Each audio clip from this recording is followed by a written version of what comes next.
그러니까는 두산중공업이 석탄화력 발전소를 짓는 곳에 참여하는 실수. 이거 왜 당겨? 이거 막아. 그만하세요. 민주당은 가덕도 신공항 이런 당장 철폐하라! 유파기다! 민주당 가덕도 신공항 철회하라! 유파배당! 억울한 민주당!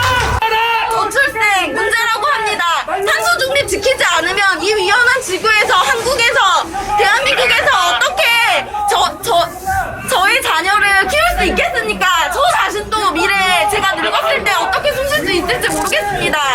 기후 위기에 대한 자료를 한 번만 봐주세요. 부탁드려요.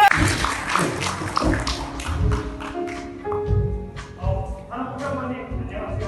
그리고 레이디하고 부산에 실례합니다. 제가 송스럽게도 2분만 말하고 심한 인상팩트로 내려가도록 하겠습니다. 한국이 위해서 수많은 데서 필요합니다. 하지만 산업부가 산업계가 할 수 있는 일도 있습니다. 산업 집단 아저씨! 그래서 산업계입니다.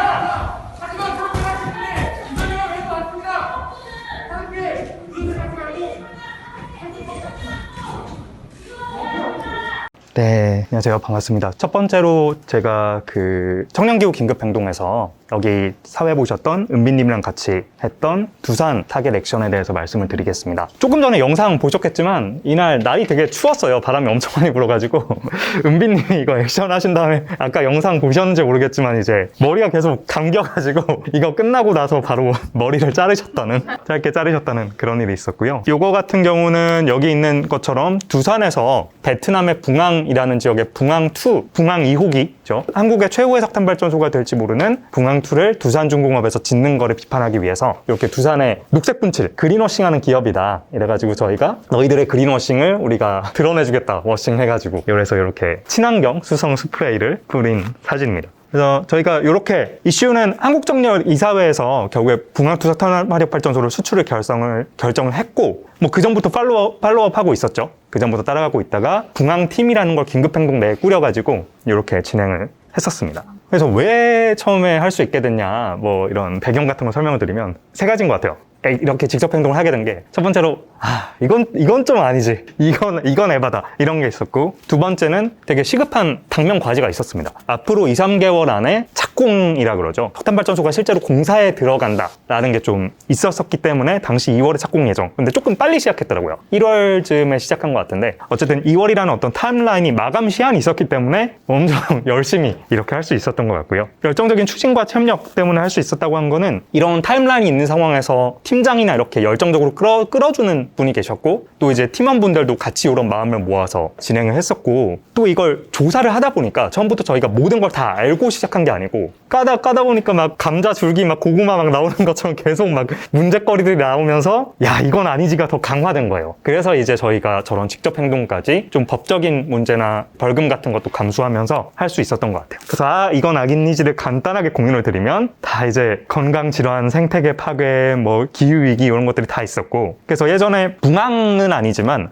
서울중앙지법에 이제 다른 인도네시아 석탄화력 발전소 인근 주민분들이 오셔가지고 이렇게 금지 가처분 신청을 낸 적이 있어요. 이게 기각이 되기는 했지만 어쨌든 그래서 저희가 이걸 보면서 한국 정부가 자기들 위해서는 탈석탄 정책을 추진하면서 해외 석탄 발전소를 이렇게 수출하는 게 얼마나 이중적인지 이런 것들을 보면서 느꼈고요. 그래서 저희의 핵심적인 문제의식은 우리나라가 파괴를 수출한다, 죽음을 수출한다 였습니다. 그래서 붕앙2가 지어지기 전에 붕앙1 1호기가 있었을 거잖아요. 여기 같은 경우는 이미 지어져서 돌아가고 있는데 이 핫딘성의 지역 주민들이 빗물이랑 우물물을 못 먹어요. 물을 색깔이 이렇게 석회 같은 것처럼 변해가지고 못 먹고, 그래서 생수를 막 구입하고 뇌졸중 환자도 늘고 이런 것들이 있었습니다. 그래서 이런 어떤 문제의식들을 가지고 저희가 이 프로젝트를 시작을 했죠. 그래서 꾸준히 정기회의를 1, 2주 주기로 계속 진행을 했고 밤샘 회의도 하고, 그리고 중요한 게 저희가 이걸 바로 액션을 들어간 게 아니고 할 수 있는 걸 다 했어요. 서한, 모내고, 뭐 한국전력, 뭐 수출입은행, 두산, 삼성물산, 하나은행까지 있었는데 나중에 하나은행 빠졌어요. 그래서 이 5개를 저희가 탄소 오적, 을사오적에서 따가지고 탄소 오적이라고 부르면서 할 수 있는 것들을 다 했습니다. 이걸 빌드업을 하고 그 다음에 이 액션을 하게 된 건데, 이 액션 자체는 막 일찍부터 준비하지는 못했어요. 그래서 액션 타겟 방식이 구체화된 것은 2주 전, 구체적인 기획안은 3일 전에 완성이 됐고요. 기획안은 대략 이런 식으로 일시, 개요, 집결 장소, 행동 장소, 참여자, 역할, 사전에 기자 컨택하고 그리고 시나리오, A안, B안, C안, 뭐 실패하면 어떻게 하고 이런 거 있었고, 준비물, 참고사항,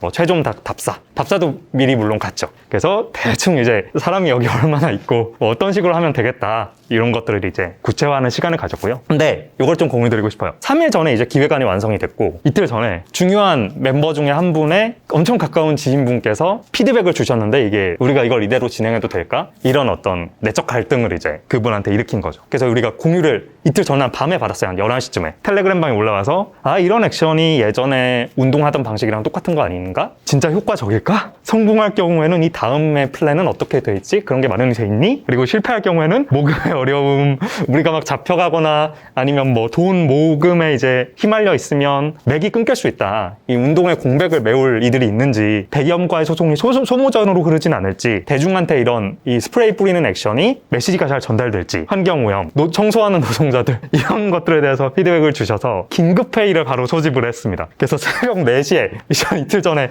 마라톤 회의를 진행을 했고요. 왜냐면 중요하게 함께 하시는 분 중에 이런 어떤 마음이 흔들리고 중요한 가치나 우리 액션에 대해서 고민들이나 고뇌가 있었기 때문에 우리는 원팀으로 함께 가기 위해서는 이거를 좀 해결하고 액션을 해야 된다. 아무리 시간이 없어도. 그래서 이틀 전에 이렇게 마라톤 회의를 했고요. 새벽 4시까지 이렇게 5시간 회의를 진행을 했어요. 그래서 저희가 행동에 따른 리스크, 법적인 거나 이런 운동적인 리스크, 단체에 가해질 리스크, 자문사항에 대한 토론, 행동 원칙은 어떻게 할지, 폭력은 당연히 쓰지 않고 뭐 잡히거나 이러면 어떤 식으로 한다. 리스크는 어떤 식으로 최소화한다. 메시지 확정은 다시 조금 더 얘기해보자. 이런 것들을 정리를 하고, 여기서 원래는 뭐 안 지워지게 에나멜을 뿌리자. 처음에는 그거였는데 여기서 이제 이 5시간 회의를 거쳐서 친환경 수성 스프레이로 확정이 되었습니다. 그래서 디데이에 가면서 이렇게 보도자료를 열심히 쓰시는 지영님 보이시고요.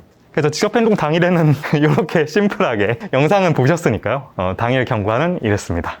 끝나고 나서는 이런 메시지를 내부에 좀 보냈어요. 사실은 붕앙팀이 상당히 인원이 많았고 여럿이 같이 하긴 하지만 약간 좀 눈팅하는 분들도 자연스럽게 계셨기 때문에, 하지만 우리는 같이 가는 것이어서 내부에 이런 식의 소회를 나누는 자리도 마련하고 좀 이런 소통하는 내부 커뮤니케이션 메시지를 팀장님이 보내주셨었고요.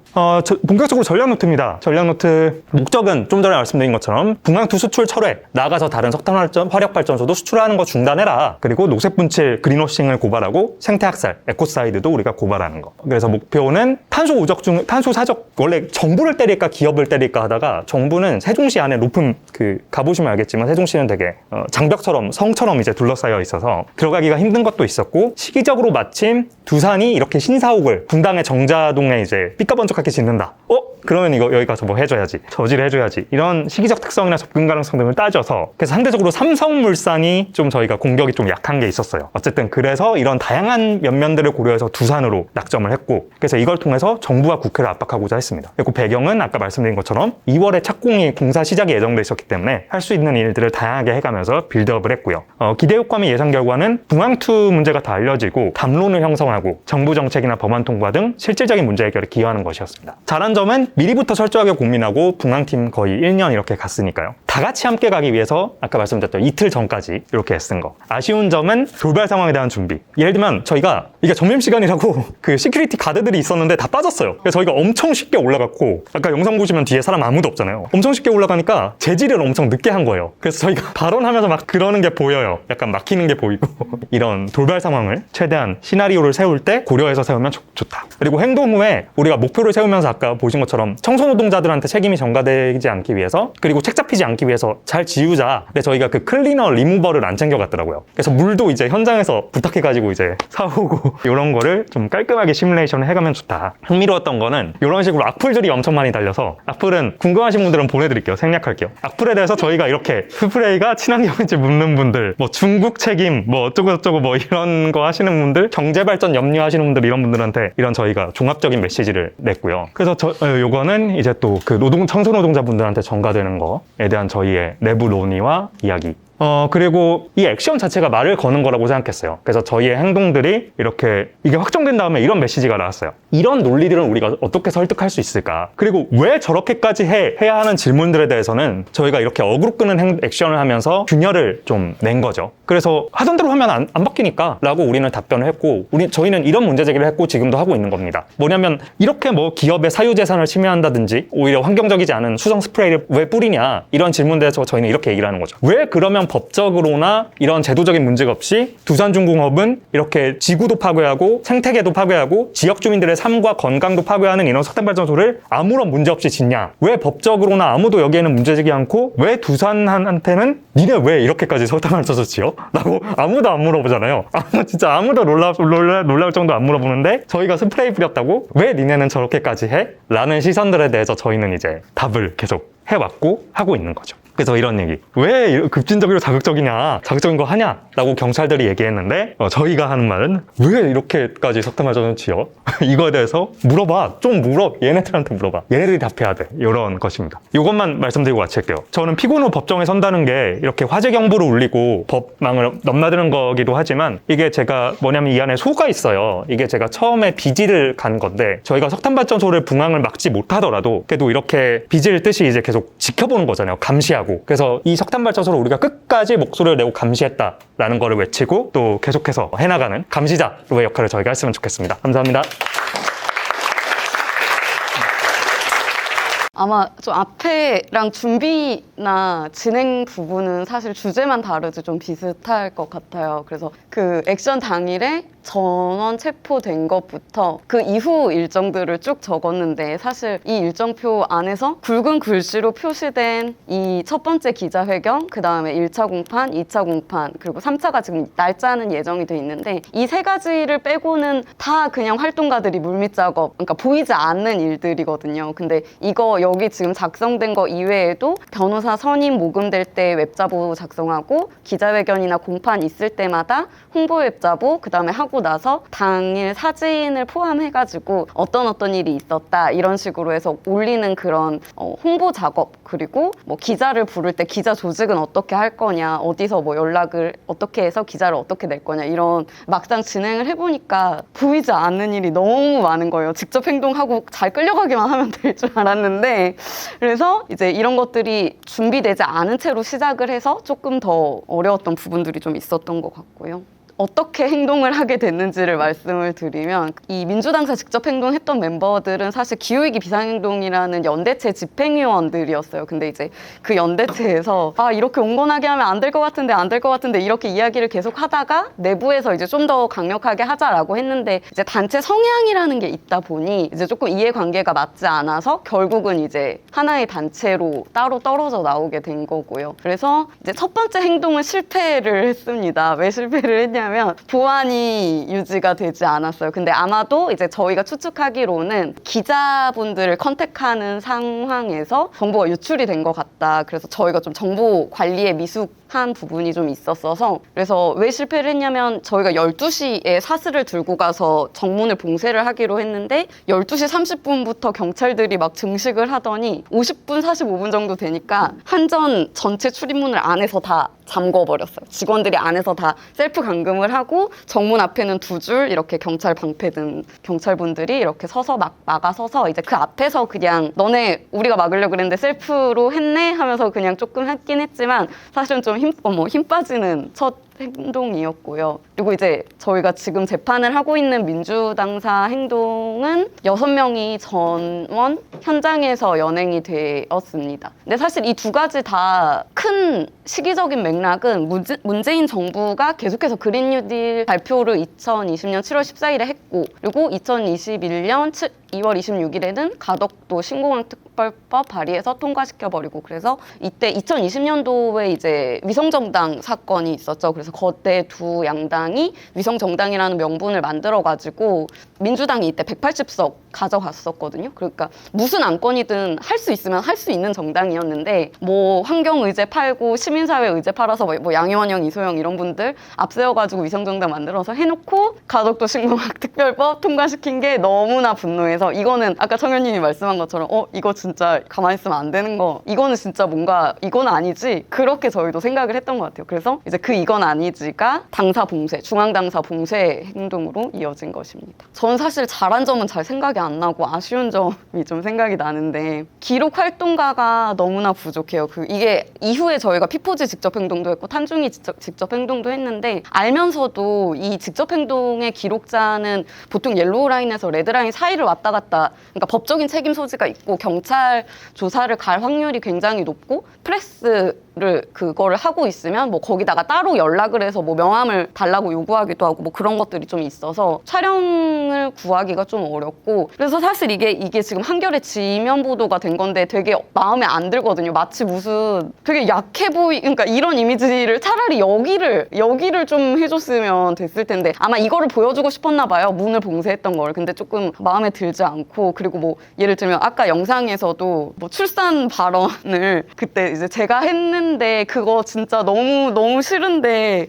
이게 저희가 이제 이날 남성 활동가 2명, 여성 활동가 2명이 문을 안팎에서 쇠사슬로 안에서 2명, 밖에서 2명 이렇게 연함 1조로 2조를 편성을 했던 이유가, 여기가 원래 민주당에 상시적으로 경찰이 10명 이상이 보통 대기를 하고 있어요. 그래서 여경이 없기 때문에 여성이 일단 들어 누우면 조금 더 시간을 끌 수 있겠다. 그래서 성비를 일부러 맞춘 거였거든요. 뭐 더 많으면 좋았겠지만 어쨌든 구해지지 않아서. 근데 그래서 이제 남성은 바로 들려 나가고 여성 활동가 3명이 위에 1명, 밑에 2명이 여경들이 올 때까지 고착이 돼 있는 상태인 거죠. 그래서 생각보다 긴 스피치를 하게 되는 과정에서 이렇게 저희 둘은 여기서 여기까지 들려 나와서 바닥에 앉아져 있고, 이렇게 경찰들은 서서 저희를 뺑 두르고 있는데, 그 안에서 이제 처음에는 뭐 기호 얘기하고 왜 민주당이 왜 잘못했는지 위성정당 얘기하고 이러다가 이제 하다 할 말이 없으니까 경찰을 상대로 스피치를 하는 거예요. 여러분 문제입니다 막 이러면서 우리 모두의 문제입니다 이렇게 얘기를 하다가 정말 할 말이 없어서 출생률 얘기를 했는데, 이게 그 편집자분은 마음에 드셨나 봐요. 이게 계속 돌아요. 그리고 이거를 계속 도는데, 근데 이제 좀 대중적으로 이게 만약에 좀 어필이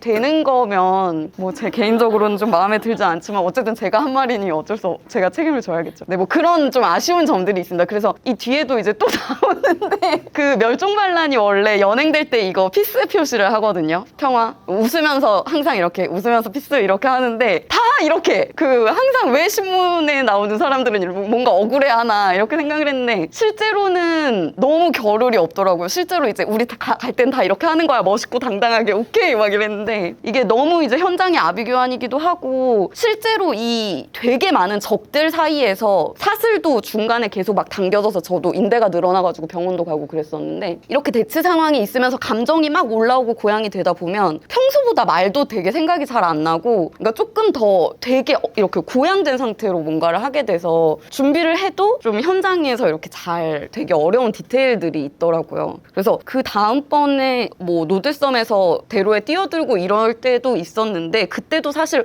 완벽하게 100% 되지는 않았던 것 같아요. 100% 하기가 좀 어렵다, 그런 점들이 좀 있고요. 그리고 하나는 아쉬운 점, 하나는 저의 고민점인데, 경찰 조사 과정을 처음으로 이때 받았었는데 그때 이제 진술 거부 이런 것도 사실 사전에 저희도 법률 자문을 다 받고 한 건데도 막상 현장 연행이라는 게 너무 센 거예요. 사지를 다 들려서 경찰차 안에 집어 던져져서 그러니까 화장실 갈 때도 현행범이라서 위험하다고 이렇게 팔짱을 끼고, 그러니까 혼자 가지 못하게 하고, 제가 이 이어폰을 하고 있었는데 그것도 화장실에 들어갈 때 여경분이 뺏는 거예요. 그래서 왜 뺏으시냐 그랬더니 현행범은 어떤 돌발 그걸 할지 모르기 때문에 줄을 가지고 화장실 안에 들어가면 안 된다. 그러니까 제가 혹시 자해나 자살 시도를 할까봐 그걸 뺏으신 거죠. 그래서 그런 것들이 이렇게 계속 좀 위축되는 것도 있고, 그러다 보니 조사를 받을 때 원래는 다 진술 거부를 하기로 했는데 계속해서 말해라 물어보고, 이렇게 돌려 물어보고 저렇게 돌려 물어보고 하면은 조금씩 더 말을 하게 되더라고요. 근데 요것도 이제 한번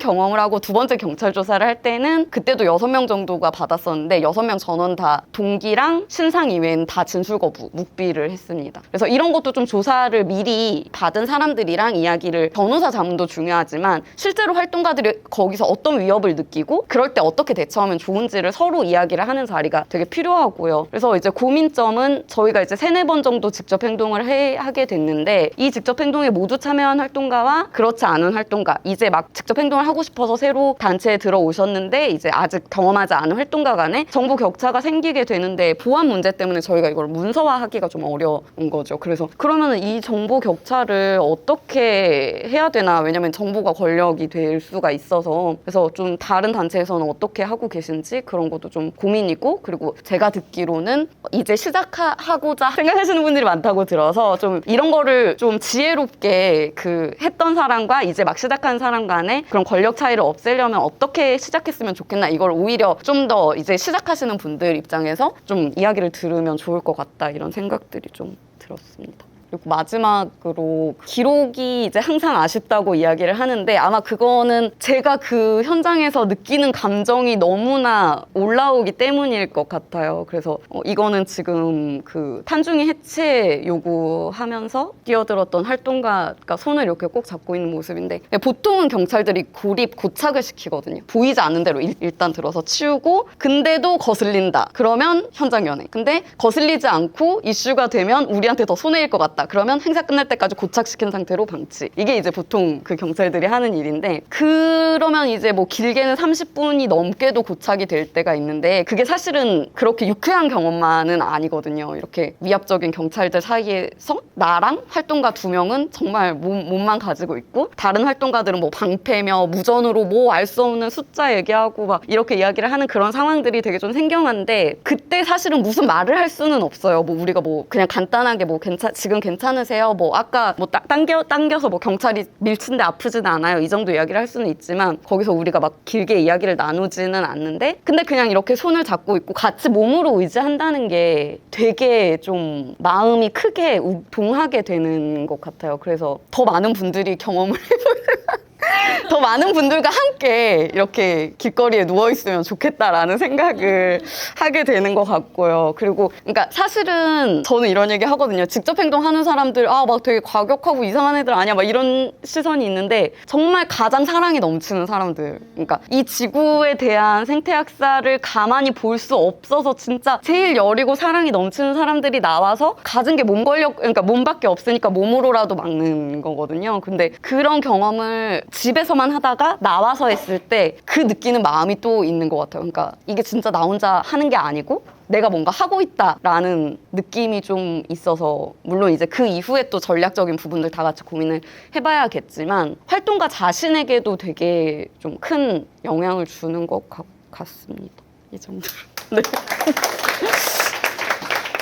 예, 저는 김영준이라고 합니다. 반갑습니다.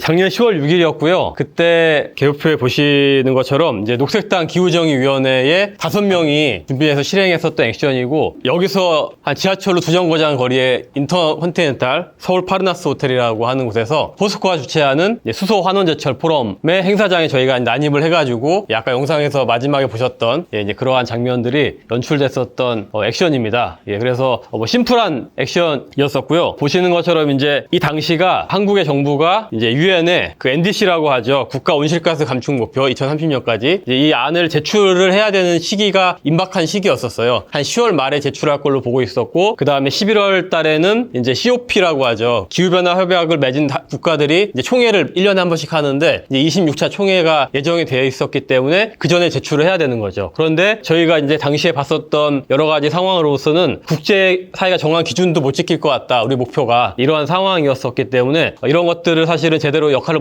해야 되는데 하지 못하는 산업통상자원부를 이제 좀 비판하려고 저희가 했었던 그런 기획이라고 보시면 될 것 같고, 마침 그 장소가 우리나라에서 온실가스 배출을 현재 총양의 13% 정도를 하고 있는, 이 양은 거의 서울시가 배출하는 전체보다도 많은 양이더라고요. 그래서 어마어마한 이 온실가스를 이 기업 혼자가 배출하는데, 아무튼 그 기업이 하는 행사장에서 저희가 산업부 장관이 축사를 한다는 걸 알게 되면서 이런 액션을 기획을 하게 되었습니다.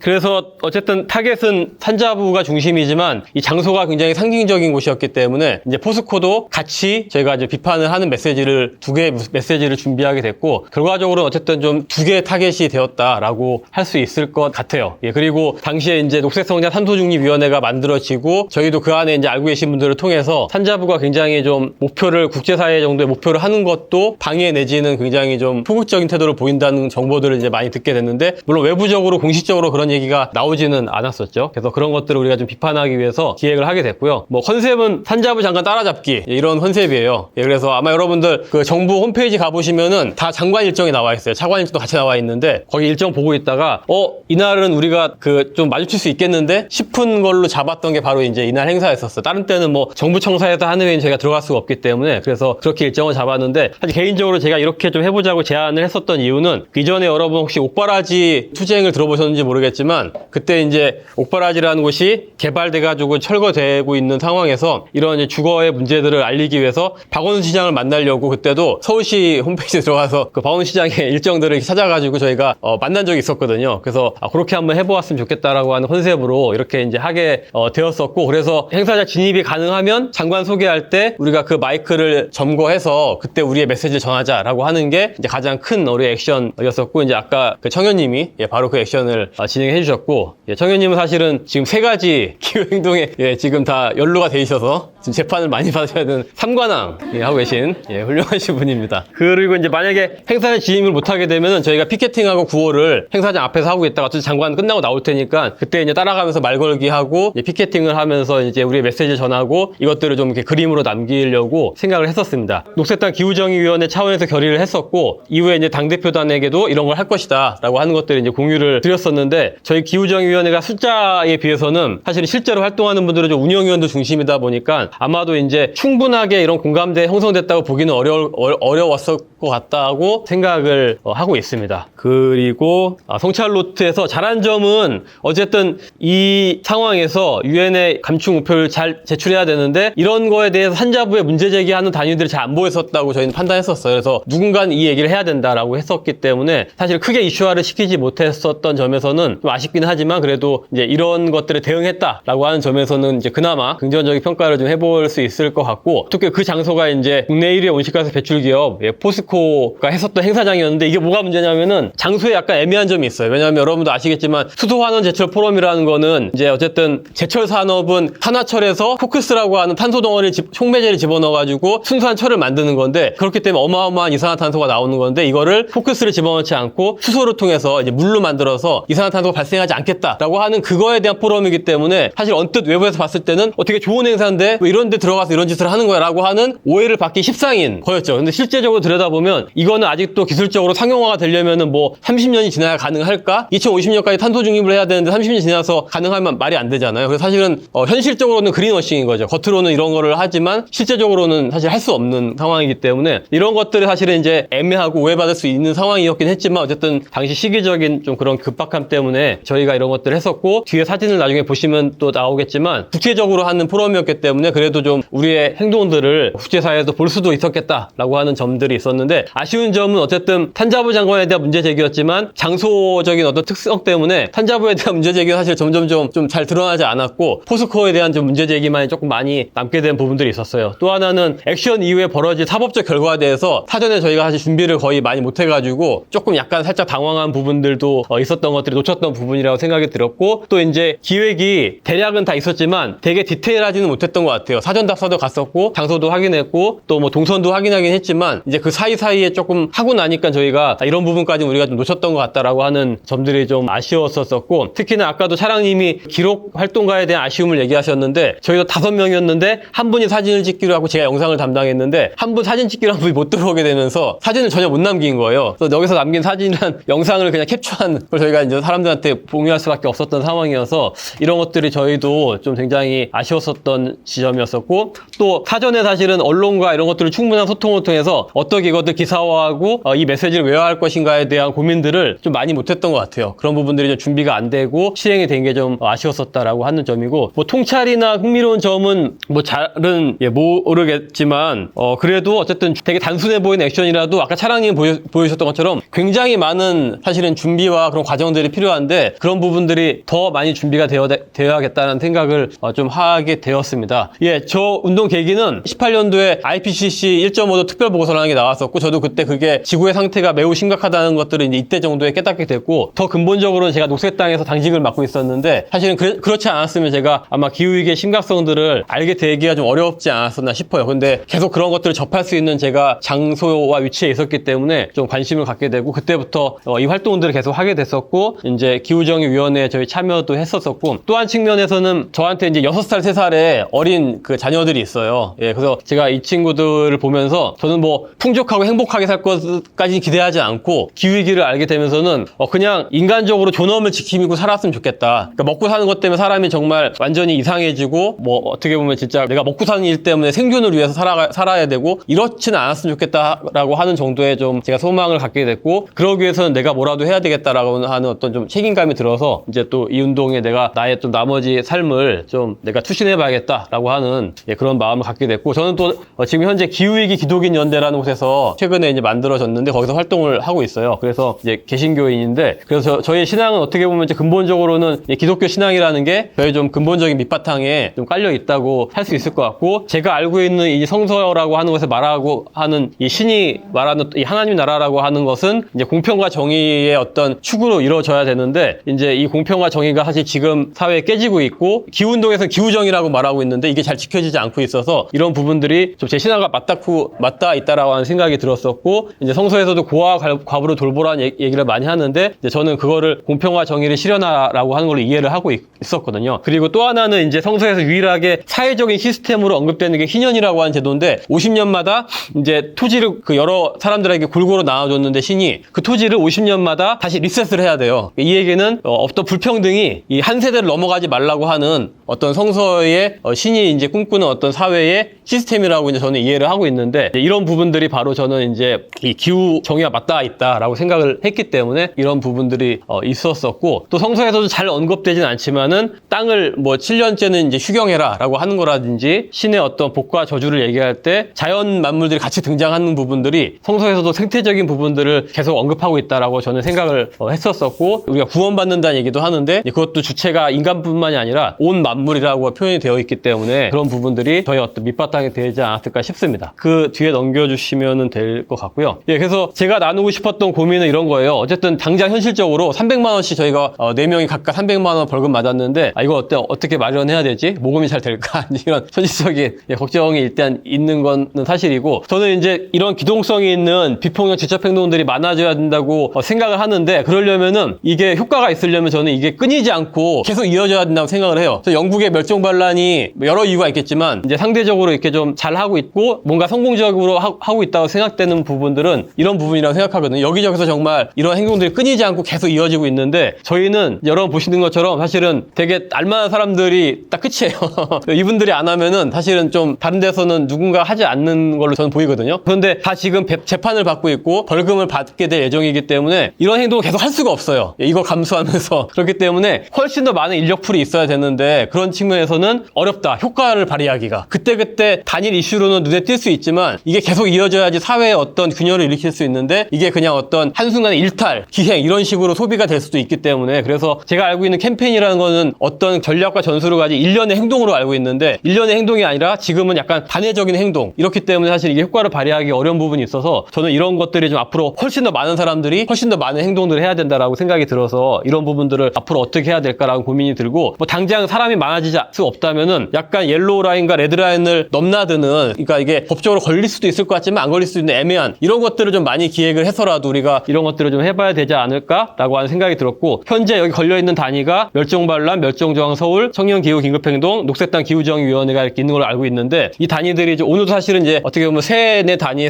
다 걸쳐있는 사람들이 함께 이 얘기를 하고 있는데 좀 연대가 필요하지 않을까라고 하는 생각이 들었어요. 앞에 공동으로 좀 대응하면 좋겠다라고 하는 생각이 들었었고 저희는 지금 아마 10월 정도에 이제 2차 공판이 열릴 예정이고 이제 이때가 아마 최종 판결이 날 것 같아요. 그래서 결과는 예상할 수 없지만 목표는 벌금형이 감액되지 않더라도 판결문에 이 행동은 현행법을 어기긴 했지만 그래도 공익적인 목적이 있었다라고 하는 것들이 한 줄이라도 들어가는 게 저희 어떤 목표라고 지금 목적으로 삼고 있는 부분이고 그래서 여러분들이 혹시 가능하시다면은 날짜가 나오면 또 방청으로도 참여해 주시고 이날 기자회견도 참여해 주시고 탄원서도 작성해 주시면은 너무 감사하겠습니다. 예, 이상입니다.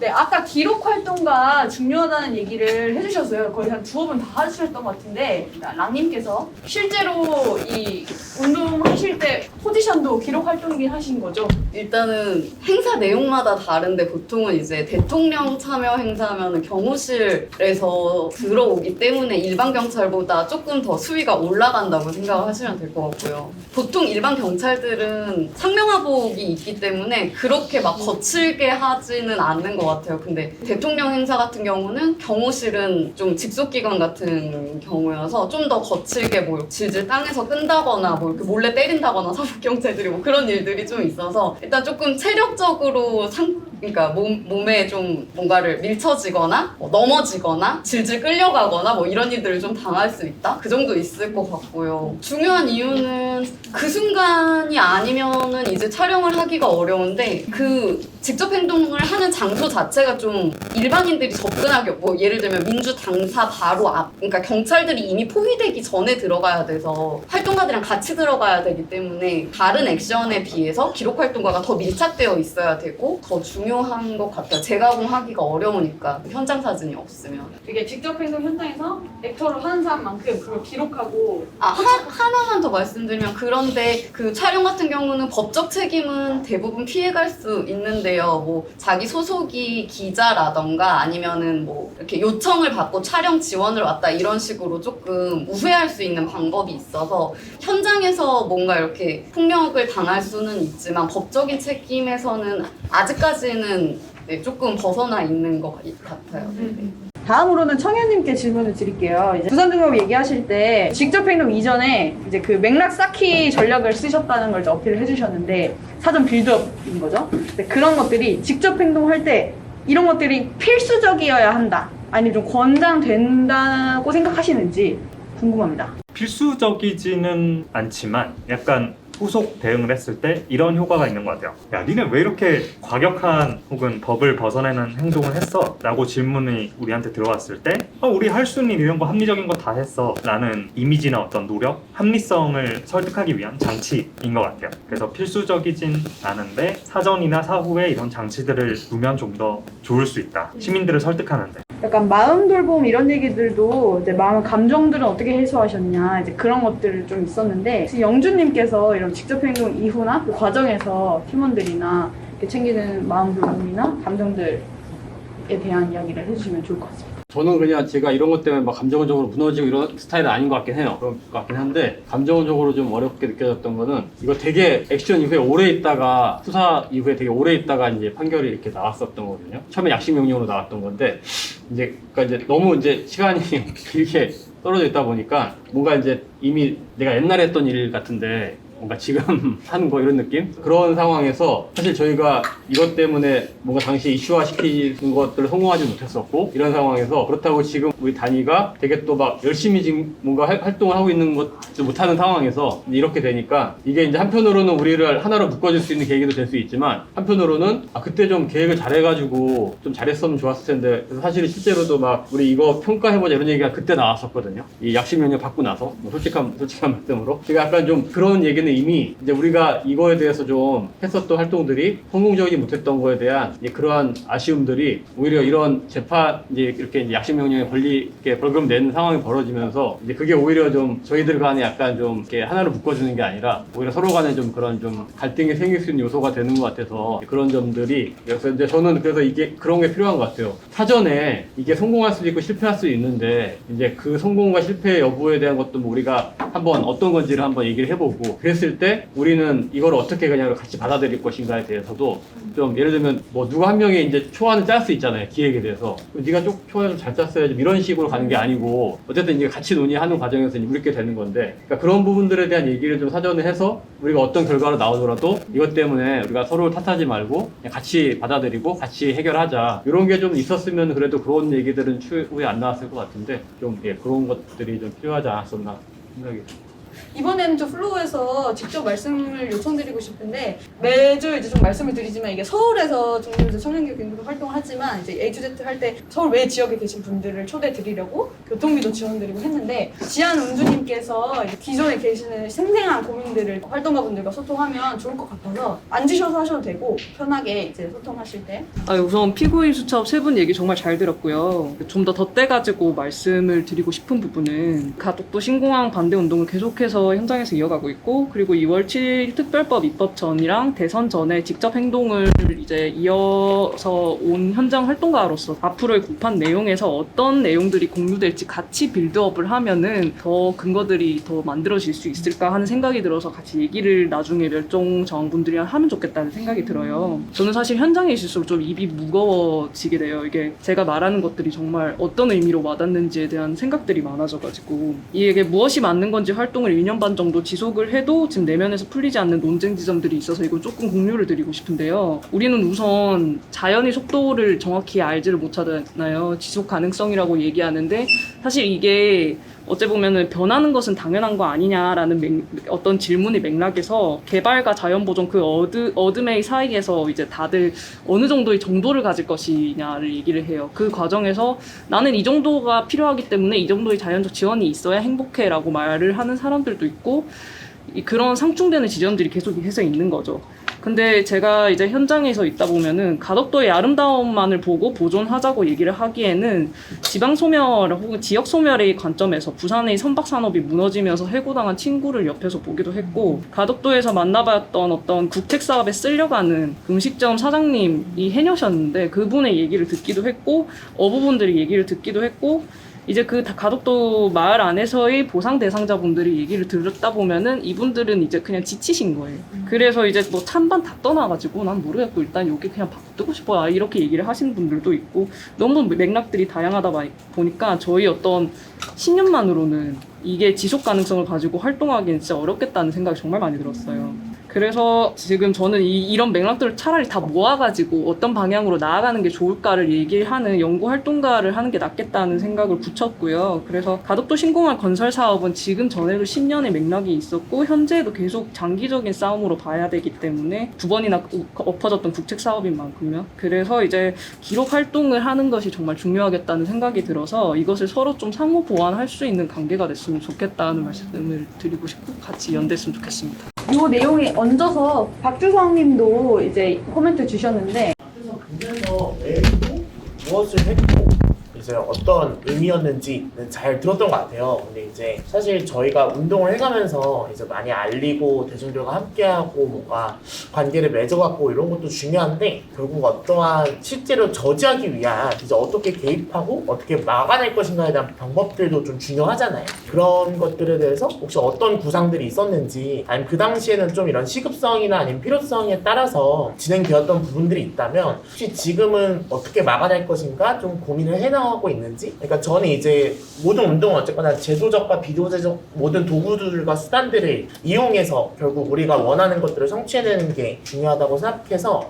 좀 이런 부분에 대한 고민들 같은 것들을 함께 듣고 싶습니다. 저는 과연 이 행동들이 효과적이었나를 생각해 보게 되었는데요. 최종적인 목표가 뭐 법이나 제도를 저지하거나 변화시키는 것까지는 아니어도 적어도 더 크게는 이슈화가 되었어야 하지 않을까 하는 고민이 남았어요. 소수의 활동가들이 벌금형을 받아가면서 액션을 지속하는 것에는 한계가 있다고 말씀하셨는데, 이렇게 크게 효과적이었다고 평가하기 어려운 결과들이 계속된다면 더더욱 사람들을 모으기 어려운 건 아닌가 하는 걱정이 듭니다. 그래서 어떻게 하는 것이 가장 전략적인 행동일까, 그거를 여쭤보고 싶었습니다. 집시법 위반에 관해서는 제가 좀 간단히 말을 할 수 있을 것 같아요. 이게 집시법을 위반을 사실 경찰들이 현장에 갔을 때 집시법 위반 가지고 되게 많이 태클을 걸어요. 지금 이거 집시법 위반입니다. 집시법 위반입니다. 이러면서. 그럼 그걸 일단 개의치 않고 그 명함을 드린 뒤에 만약에 예를 들어서 벌금형이 나왔다고 쳤을 때 거기에 대해서 아니 우리는 여기에 대해서 인정을 못합니다. 그 뒤에 준비할 수 있는 계기를 만들 수 있는 거죠. 근데 여기선 이제 전략적 판단이 좀 들어가는 것 같아요. 그러니까 집시법 위반에서 벌금형에 대해서 그 뒤에 어느 정도 뭔가 싸움을 빌어볼 만한 그 근거들이 좀 충분하고, 그리고 현장의 어떤 활동가들 상황도 이것을 받쳐준다면은 아니 우리는 여기에 대해서 벌금형이 사실에 대해서 불복종합니다 한 뒤에 다시 이제 계속 항소를 하거나 법적으로 이제 이것을 다시 이의 제기를 할 수 있는 부분이 있고, 만약에 그래서 그냥 그 현장들의 어떤 그 환경가분들 판단인 것 같지만은 어쨌든 집시법 위반을 했을 때 이것을 역으로 사용하는 방법은 분명히 전술로 있다고 말씀을 드리고 싶어요.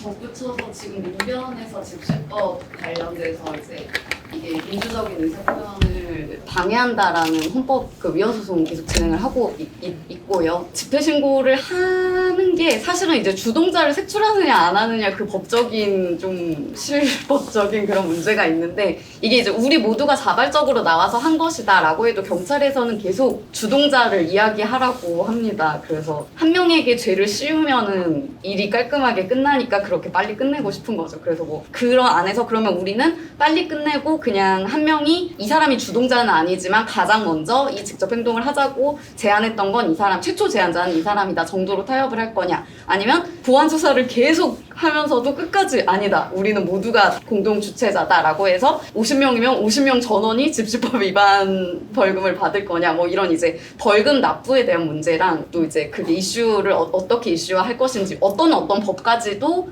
싸울 범위 안에 넣을 것인지를 조금 선택하는 문제가 좀 결정을 해야 되는 거.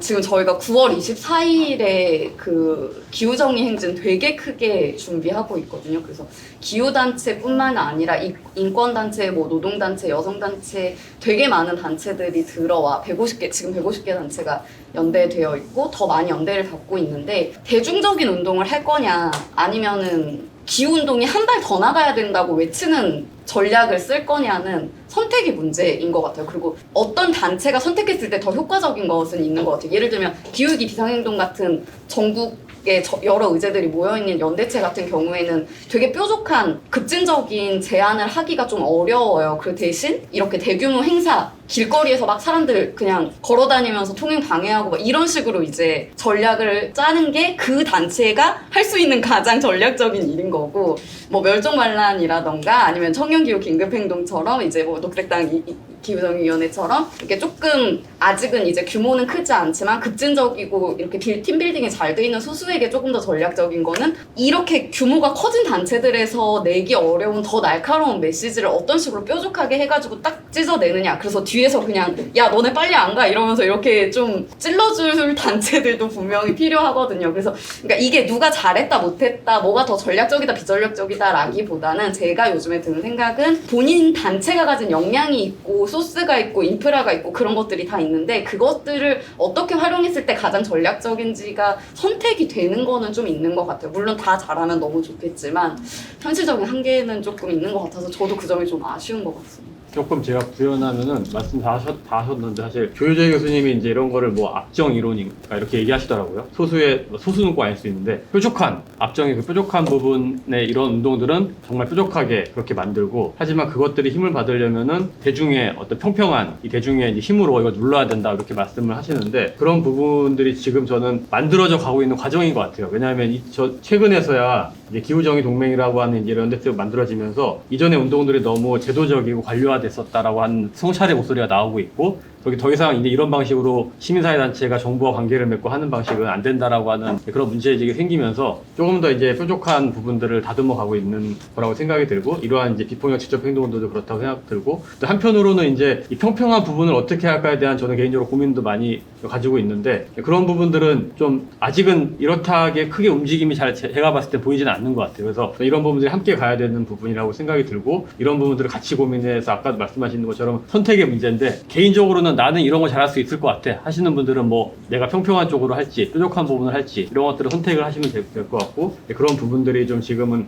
같이 좀 서로 좀 협력해서 만들어져야 되지 않을까 그런 생각이 들었습니다. 마지막 질문 제가 조금 각색해서 좀 랩업하는 질문을 좀 드리고 싶은데, 이제 사실 이렇게 재판을 사실 다 지금 아직 진행 중이고 이게 수개월도 아니고 사실 수년간 가는 각오를 또 해야 되는 경우도 있잖아요. 지금 긴급행동 같은 경우에 이제 민사재판까지 끼면서 더 이제 그러는데, 이거를 이제 그냥 알린다 이렇게 재판이라는 되게 특이한 걸로 알린다라는 걸 넘어서서 이제 실제로 그럼 우리가 이렇게 이건 아니지라고 했던 그런 어떤 힘의 작용, 이렇게 기후 위기를 더 가속화하는 어떤 권력에 맞서기 위해서 적극적으로 개입하고 막아내는 것을 이제 어떤 구상들이 있었는지, 또는 그걸가 이제 오늘 지금 얘기해 주신 것들이 바탕이라면 이 이후에도 재판을 이제 대응해 나가면서 또는 그걸 넘어서서 계속해서 이제 기후 운동을 해 나갈 때 여러분들이 어떤 상을 좀 그리면서 이제 기후 운동에 전념하고 또 집중하시는지를 좀 나눠주시면 좋을 것 같아요. 사실 저도 되게 여러 가지를 종합적으로 고민하고 있는데, 랑님 말씀처럼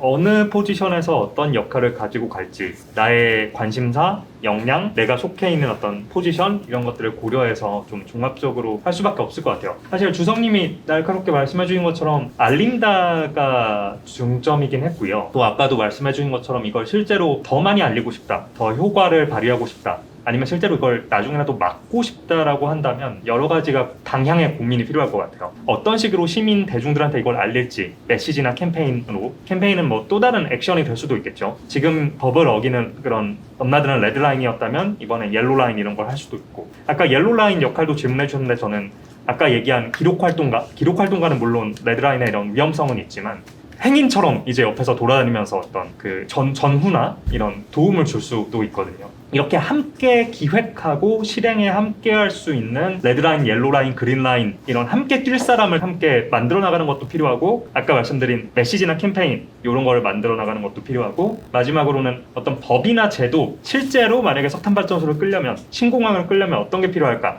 시민들한테 더 알리는 걸까? 아니면 지금 법이 만약에 국회에서 계류가 되어 있거나 멈춰 있다면 이걸 어떻게 국회의원들을 타겟팅해서 설득해야 될까? 이런 것들을 또 시민들이라면 지역 주민들을 설득을 해야 될까? 아니면 그냥 전체 시민들을 대상으로 해야 될까? 아니면 뭐 연령이나 세대 이런 걸 가지고 나눌 수도 있고, 이런 게 좀 다각도로 검토랑 고민이 필요할 것 같습니다. 조금 전에 답변 드린 거에 이어서 말씀드리면 정말 다양한 역할로 참여해 주실 수 있어요. 좀 전에 지아님, 은주님 말씀해 주신 것처럼 연구 활동가도 가능하고요, 기록 활동가도 가능하고요. 그래서 여러분들을 좀 새로운 세계로 확장되고 이런 경험에 초대해드리고 싶은 마음이 있어요. 아까 은빈이 말씀한 것처럼. 저도 사실 저 포스코 앞에 나갈 때 엄청 두려웠거든요.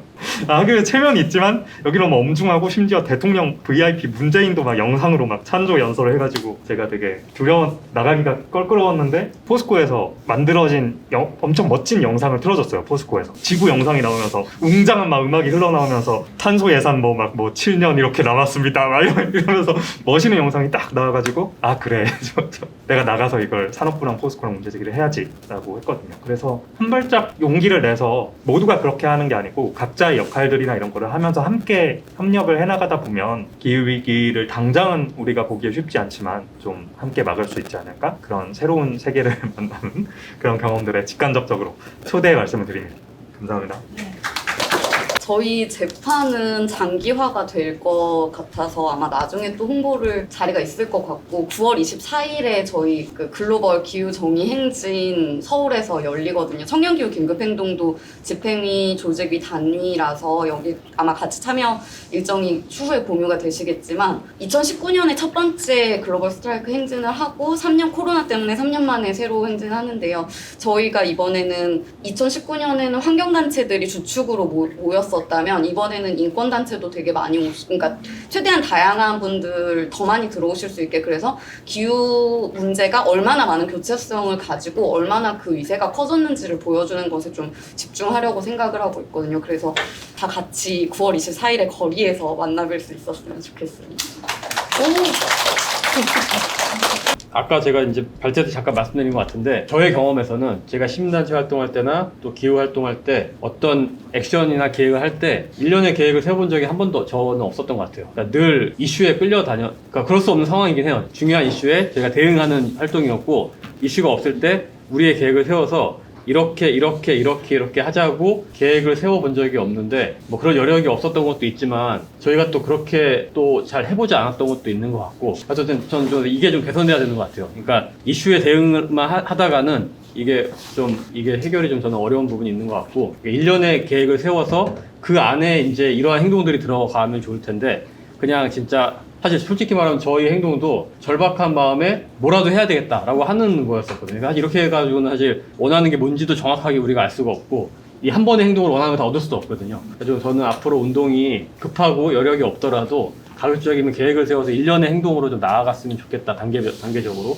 그런 부분들 안에 이런 것도 들어가고, 또는 대중과 함께하는 것도 들어가고, 이런 것들이 섞여 있으면 될 것 같은데, 그런 게 좀 생각이 들었고, 그 다음에 저 같은 경우는 이제 전쟁 없는 세상에서 매년 평화 캠프라는 걸 열고, 거기서 이렇게 굉장히 여러 가지 비폭력 지적 행동들에 대한 것들도 공부하고 실제로 거기서 워크숍을 다 해보거든요. 저도 그때 처음으로 이제 같이 입구를 막는 사람, 또 이제 이거를 뜯어내는 사람, 이런 역할을 나눠가지고 해봤는데, 다 계획을 세웠는데 막상 해보니까 진짜 우리끼리 하는 워크숍인데도 정말 뭐 손에서 피나고 막 정신이 없으니까는 우리가 정한 그 역할을 못 하더라고요. 뭐 기자, 언론에 대응하기로 했던 사람도 막 몸싸움 같이 하고 있고. 그래서 이게 진짜 좀 연습과 훈련이 필요한 일이라는 것들을 다시 한번 좀 깨닫게 됐었고, 그래서 되게 사소한 액션이라도 좀 여러 번 진짜 좀 점검하고, 이렇게 거기서는 항상 행동할 때 최소한 3번 정도 리허설을 해봐요. 어디 장소에 모여가지고 그 역할을 진짜로 이렇게 동선도 똑같이 비슷하게 움직여보고, 이런 것들이 없이 하게 되면은 확실히 좀 완성도가 떨어진다, 이런 그런 부분이 있고, 또 한 가지는 좀 배운 대로 해야 된다는 부분이 있는데, 저도 그때 워크숍 하면서 되게 많이 배웠거든요. 예를 들면